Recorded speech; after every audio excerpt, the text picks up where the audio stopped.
Hello दोस्तों, नमस्कार। हमारे यूट्यूब चैनल में आपका हार्दिक स्वागत। आज हम लेके आए जनरल नॉलेज के अति महत्वपूर्ण प्रश्न। तो चलिए आज का वीडियो स्टार्ट करते हैं। चलिए आज का पहला प्रश्न है हमारा, चंद्रयान फर्स्ट किस यान के द्वारा प्रक्षेपित किया गया है। तो इसमें पहला ऑप्शन है हमारे पास PSLV C11, सेकंड ऑप्शन है PSLV C25, थर्ड ऑप्शन है PSLV C22 और फोर्थ ऑप्शन है GSLV MK3। तो इसमें हमारा आंसर कौन सा है? तो हमारा आंसर होगा PSLV C11। इसके द्वारा चंद्रयान फर्स्ट को लॉन्च किया गया था। तो चंद्रयान फर्स्ट को कब लॉन्च किया गया था? तो इसे लॉन्च किया गया था 22 अक्टूबर 2008 को भेजा गया था। अगला है कहाँ से भेजा गया था? तो प्रक्षेपण केंद्र सतीश धवन अंतरिक्ष केंद्र श्रीहरिकोटा से भेजा गया था और ये चंद्रमा पर भेजा जाने वाला भारत का पहला मानव रहित चंद्र अभियान था। चलिए अगला देखते हैं। अगला प्रश्न है हमारा, भाभा परमाणु अनुसंधान केंद्र कहाँ स्थित है? तो भाभा परमाणु अनुसंधान केंद्र कहाँ स्थित है? तो पहला ऑप्शन है मुंबई, सेकंड है दिल्ली, थर्ड है बेंगलुरु और फोर्थ है हैदराबाद। तो इसमें हमारा आंसर होगा मुंबई। और इसकी स्थापना कब हुई थी? तो इसकी स्थापना हुई थी 1957 में। कब हुई थी? 1957 में।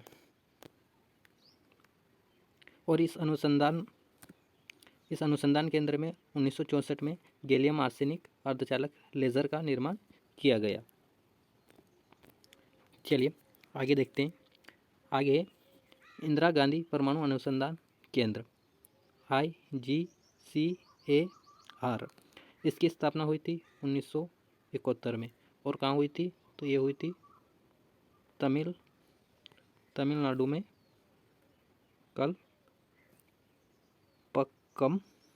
कलपक्कम में।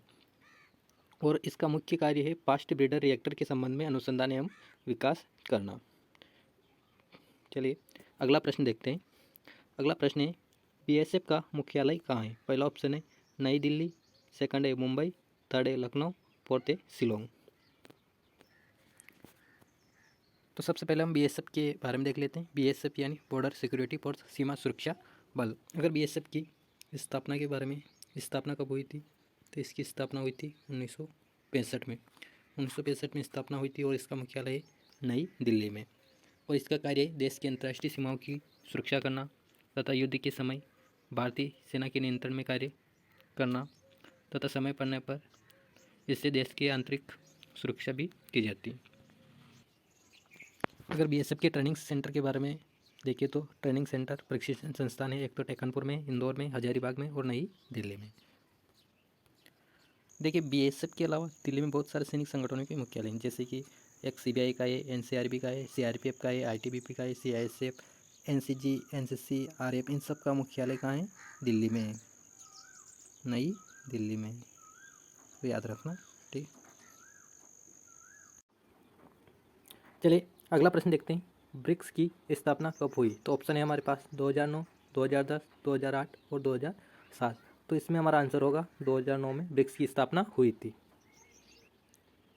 और इसमें कितने सदस्य हैं? अगर ब्रिक्स की बात करें कितने सदस्य देश हैं, तो इसमें 5 देश सदस्य हैं।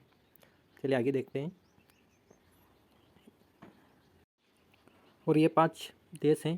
पहला है ब्राज़ील, भारत, रूस, चीन और दक्षिण अफ्रीका। पहले इसका नाम ब्रिक था, लेकिन साउथ अफ्रीका के शामिल होने के बाद इसका नाम ब्रिक्स हो गया। इसका पहला शिखर सम्मेलन हुआ था येकातेरिनबर्ग रूस में 16 कब हुआ था? 16 जून 2009 को। और दूसरा शिखर सम्मेलन हुआ था ब्रासिलिया, ब्राज़ील में 15 अप्रैल 2010 को। आगे देखते हैं। और इसका चौथा शिखर सम्मेलन हुआ था नई दिल्ली, भारत में। कब हुआ था? 19 मार्च 2012 को। और प्रधानमंत्री मनमोहन सिंह ने इसकी अध्यक्षता की थी। और इसका 8वां सम्मेलन भी भारत में हुआ, बेनोलिम गोवा में हुआ था 15-16 अक्टूबर 2016 को। और इसकी अध्यक्षता की थी प्रधानमंत्री नरेंद्र मोदी ने। और 2021 का सम्मेलन भी भारत में ही होगा। आगे देखते हैं। जो नई दिल्ली में शिखर सम्मेलन हुआ था चौथा, इसमें इस सम्मेलन में विचार किया गया था कि ब्रिक्स बैंक या न्यू डेवलपमेंट बैंक की स्थापना की जाए। तो न्यू डेवलपमेंट बैंक की स्थापना 15 जुलाई 2014 को की गई थी। और NDB के मुख्यालय की बात करें तो इसका मुख्यालय शंघाई, चीन में। और इसके प्रथम अध्यक्ष थे KV कोमत, न्यू डेवलपमेंट बैंक के पहले अध्यक्ष थे। चलिए अगला प्रश्न है, बेटी बचाओ बेटी पढ़ाओ योजना कब शुरू की गई? पहला ऑप्शन है 22 जनवरी 2015, दूसरा ऑप्शन है 19 फरवरी 2015, तीसरा ऑप्शन है 25 जून 2015 और चौथा ऑप्शन है 5 अप्रैल 2016। तो इसका आंसर होगा ऑप्शन ए, 22 जनवरी 2015 को शुरू की गई थी बेटी बचाओ बेटी पढ़ाओ योजना। और कहाँ से शुरू की गई थी? तो ये शुरू की गई थी पानीपत हरियाणा से शुरू की गई थी और ये लिंगानुपात को कम करने के लिए शुरू की गई थी। इसके अलावा 22 जनवरी 2015 को एक और योजना शुरू की गई थी, सुकन्या समृद्धि योजना। कौन सी योजना थी? सुकन्या समृद्धि योजना। ये भी 22 जनवरी 2015 को स्टार्ट की गई थी और इस योजना में माता पिता लड़की के नाम 10 वर्ष की कम आयु में बैंक खाता खोल सकते हैं। और अब बात करें 19 फरवरी 2015 को कौन सी योजना शुरू की गई थी? तो 19 फरवरी 2015 को मृदा स्वास्थ्य कार्ड योजना स्टार्ट की गई थी। मृदा स्वास्थ्य कार्ड योजना। और कहाँ से की गई थी? ये सूरतगढ़ श्रीगंगानगर राजस्थान से इसकी शुरुआत हुई थी।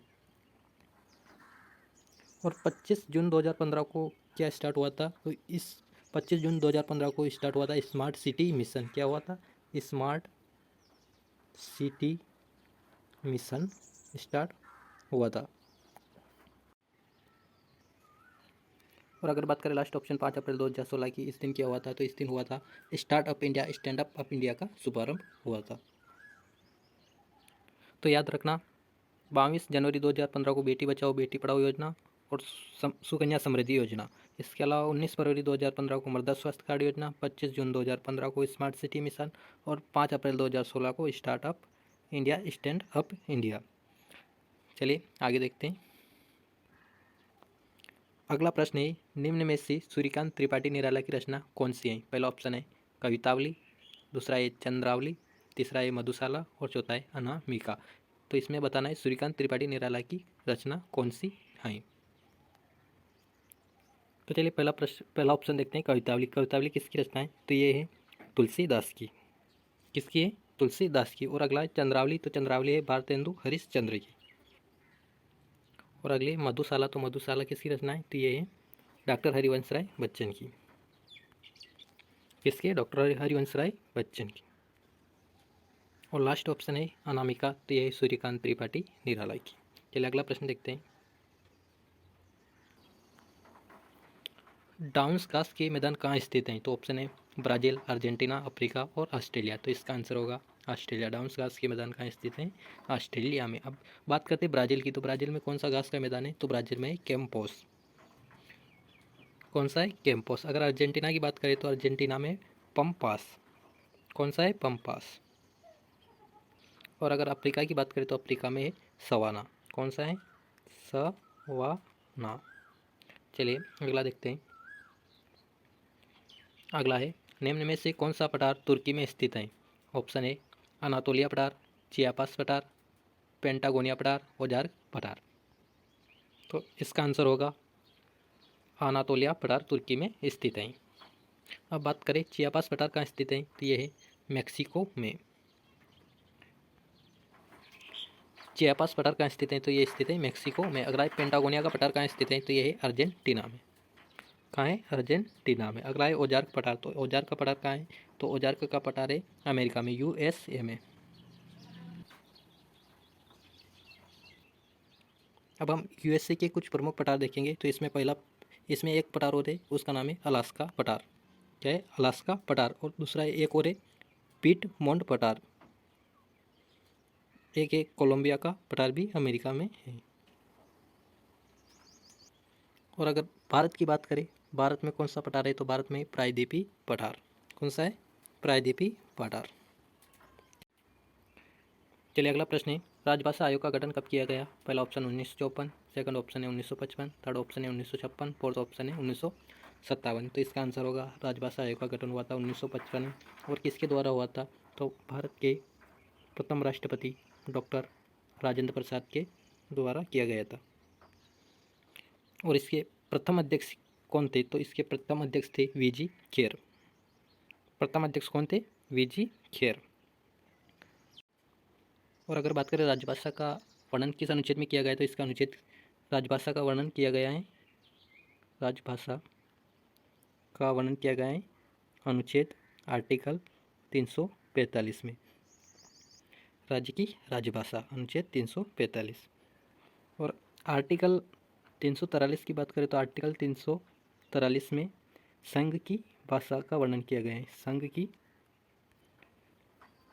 संघ की भाषा, और संघ की भाषा है हिंदी और लिपि देवनागरी है, ये आर्टिकल 343 में लिखा गया है।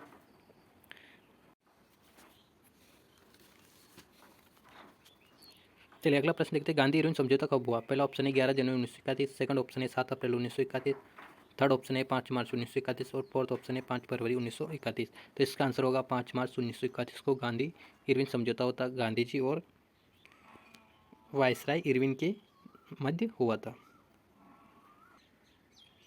और इस समझौते को दिल्ली समझौता भी कहते हैं। क्या कहते हैं? दिल्ली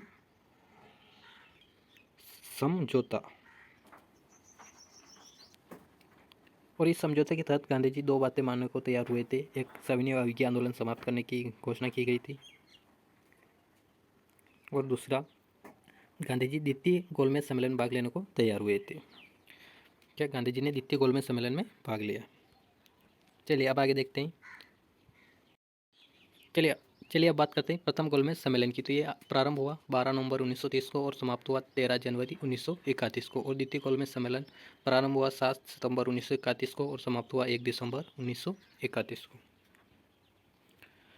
तो चलिए दोस्तों, आज की वीडियो में बस इतना ही। अगर आपको वीडियो पसंद आए तो प्लीज़ लाइक करें, शेयर करें और चैनल को सब्सक्राइब करें। जय हिंद, जय भारत।